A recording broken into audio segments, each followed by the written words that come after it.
but a habit, a life shaped by discipline. This mentality turned him into one of the most complete players in basketball history. Scorer, defender, leader, competitor.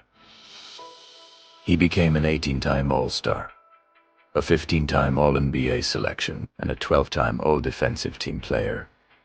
But numbers alone do not explain legacy. The deeper truth was this: Kobe made people believe that effort itself could become greatness. The early 2000s belonged to the Lakers. Together with Shaquille O'Neal, Kobe led the franchise to 3 consecutive championships from 2000 to 2002. Those years were not simply about winning. They were about domination. The Lakers became inevitability. Every spring seemed to bend toward June. Every June seemed to bend toward a title. But legacy is often shaped most deeply after separation. When Shaq left, critics began asking a question that would follow Kobe for years. Could he win without him? That question became fuel. January 22nd, 2006. One of the greatest individual performances in sports history. Against the Toronto Raptors, Kobe scored 81 points, the second highest single-game scoring total in NBA history. It was not merely scoring. It felt like witnessing obsession become art. Every shot carried inevitability, fadeaways, drives, jumpers, three-pointers.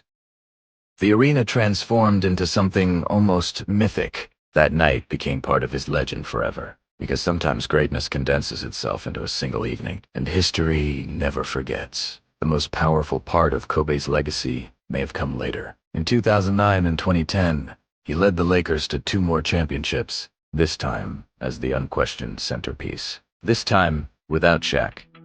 And with both titles came Finals MVP awards. These championships changed the conversation around his career. No longer merely a superstar beside another giant. Now, he stood fully alone in his own legacy. 5 championships. 1 franchise. 20 seasons. An entire era.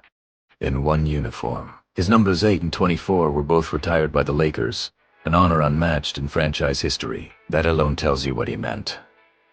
He was not just part of the Lakers story. He was one of its central chapters. If one image defines Kobe's legacy, it is not the championship trophy. Not even the 81-point game.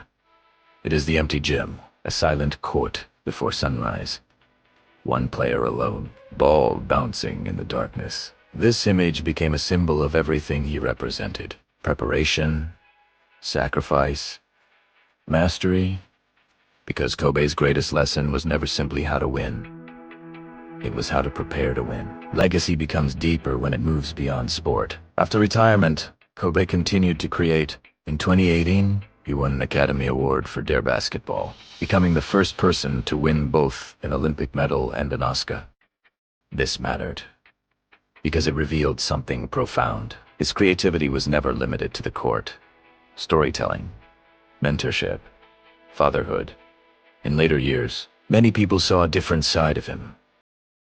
A calmer presence, a guide for younger athletes, a devoted father, especially in his relationship with his daughter Gianna. That human dimension added emotional depth to his legacy. Kobe's influence can still be seen in the players who came after him. Many modern stars, from Kevin Durant to Jason Tatum, have spoken about how deeply he inspired them. His mindset became part of basketball culture. The phrase Mamba Mentality moved beyond sport into life itself. People use it to describe discipline in business, study, art, and personal growth. That is what true legacy looks like. When a player becomes a principal. Some players leave behind records. Some leave behind championships. Kobe Bryant left behind a way of thinking, a way of working, a way of confronting limits. His legacy lives in every early morning practice. Every athlete who chooses 1 more repetition. Every person who decides not to quit. Because some legends are remembered for what they achieved. Others are remembered for what they taught the world about effort. Kobe Bryant gave basketball more than greatness. He gave it a philosophy. And philosophies do not fade. They echo. Quietly. Like the sound of a ball bouncing alone in an empty gym.